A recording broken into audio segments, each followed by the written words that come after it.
শুধুমাত্র একটা আলু দিয়ে দারুণ মজার একটা স্ন্যাক্স বানিয়ে আপনাদেরকে দেখাবো। পুরো রেসিপিটা না দেখলে আপনারা বিশ্বাসই করতে পারবেন না যে একটা আলু দিয়ে এতটা সুন্দর একটা স্ন্যাক্সের আইটেম বানানো যায়। চলুন রেসিপিটা শেয়ার করি। আমি এখানে একটা আলু নিয়েছি, আলুটাকে ছাড়িয়ে নিয়ে এবার একটা গ্রেটারে আলুটাকে প্রথমে গ্রেট করে নিব। আলুটাকে দেখুন গ্রেট করে নিয়েছি। এবার ৩-৪ বার জল ঢেলে উল্টে পাল্টে আলুটাকে আমি ভালো করে ধুয়ে নিব। এবার একটা ছাঁকনি দিয়ে এটাকে চিপড়ে নিব।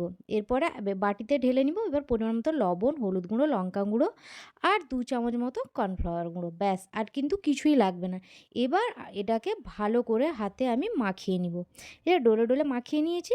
এবার গোল গোল গোল্লা পাকিয়ে নিব। আর এই যে গোল্লাটা পাকিয়েছিলাম, ভিডিওটা কিন্তু স্কিপ হয়ে গিয়েছে, তাই আপনাদের সাথে শেয়ার করতে পারলাম না।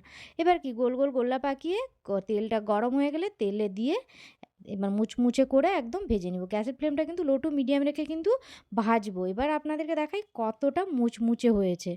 এবার সসের সাথে সার্ভ করে দিন আর গরম গরম চা করে নিন। বাচ্চা থেকে বড় সবাই কিন্তু বেশ মজা করেই কিন্তু খাবে এই স্ন্যাক্সের